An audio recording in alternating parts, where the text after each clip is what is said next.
am going to 10th sum of exercise 13.3 probability class 12. So let's do 10th sum. Suppose a girls throw a die. उन्होंने बोला है girl ने die throw किया. अगर हम die throw करेंगे die पे या 1 आएगा या 2 आएगा या 3 आएगा या 4 आएगा या 5 आएगा या 6 आएगा. If she gets 5 or 6, she tosses a coin 3 times. अगर डाई पे 5 और 6 आता है तो हम डाई को कितने बार टॉस करते हैं? 3 टाइम्स कॉइन को. तो 1 2 3 and notes the number of head. If she gets 1 3 और 4 शी टॉसेस अ कॉइन्स 1. अगर डाई पे 1 2 3 4 आता है उसने कॉइन कितनी बार टॉस किया? सिर्फ एक टाइम. ठीक है, पहले हम प्रोबेबिलिटी निकाल लेते हैं. 1 2 3 4 आने की प्रोबेबिलिटी क्या होगी? पहले हम इसको इवन इवेंट मान लेते हैं. इवन इवेंट क्या मान लेते हैं? Die shows 1 2 3 4. E2 इवेंट मान लेते हैं हम. डाई शोस 5 और 6. ठीक है, अब हमारी 1 2 3 4 की आने की प्रोबेबिलिटी क्या होगी? कितने टाइम से? 1 2 3 4 और टोटल आउटकम्स कितनी है? 1 2 3 4 5 6.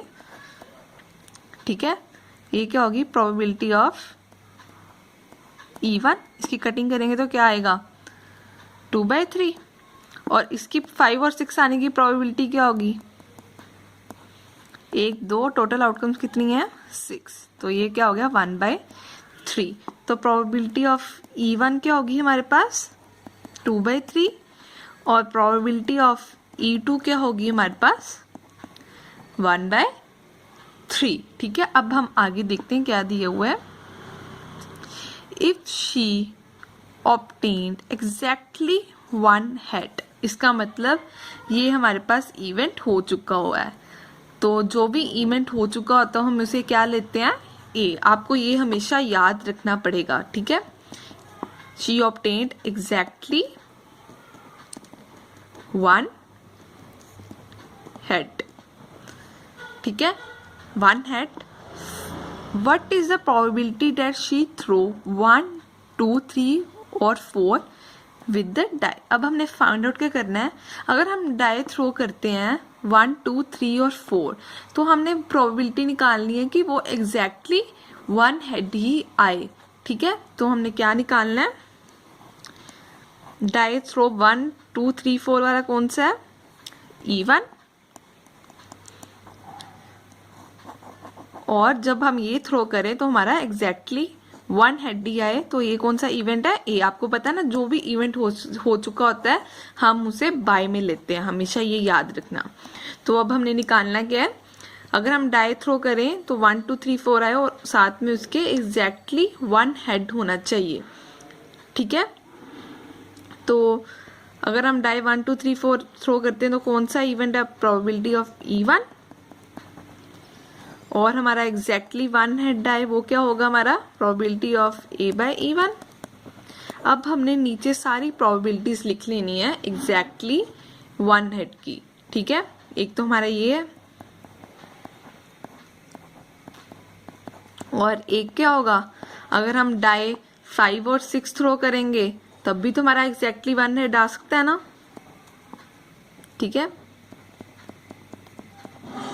Probability of A/E2. ठीक है, अगर हमने 1 2 3 4 आया तो हमने एक कॉइन टॉस किया. उस केस में हमारा एग्जैक्टली 1 हेड क्या आएगा? जहाँ टेल आएगा जहाँ हेड आएगा. प्रोबेबिलिटी ऑफ A1/E1 क्या होगी? क्योंकि जहाँ हेड आएगा या टेल आएगा हेड आने की एग्जैक्टली 1 हेड आने की प्रोबेबिलिटी क्या होगी? 1/2 ही होगी. ठीक है, अगर 5 6 आएगा तो हमने 3 बार कॉइन टॉस किया है तो एग्जैक्टली 1 हेड आने की प्रोबेबिलिटी क्या होगी?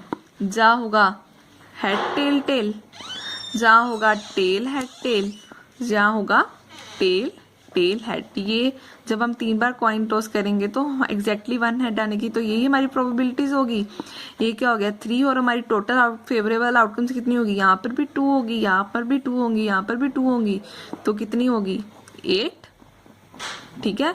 तो ये हमारा क्या आ गया, probability of A bye E2। तो E1 है हमारे पास, ये सारी वैल्यूज निकल गई। अब हम डाल देते हैं। प्रोबेबिलिटी ऑफ E1 क्या थी, 2/3, और A बाई E2 क्या थी, E1 सॉरी 1/2, 2/3 इंटू 1/2, और सॉरी ये E2 है, मैंने गलती से E1 लिख दिया हुआ है। प्रोबेबिलिटी ऑफ E2 क्या थी, 1/3, और probability of A by A2 क्या थी, 3/8। इसकी इसके साथ कटिंग होगी, ये क्या आ गया 1/3, इसकी इसके साथ होगी 1/3, इसकी इसके साथ होगी, ये क्या आ गया प्लस 1/8, 1/3, इसका एलसीएम ले लिया, क्या आ गया 24, 8 + 3, 1/3, ये कितना आ गया 11/24। अब हम ऊपर ले आते हैं, तो क्या हो गया 24/11। तो हमारे पास आंसर क्या आ गया, 8/11 इज द आंसर।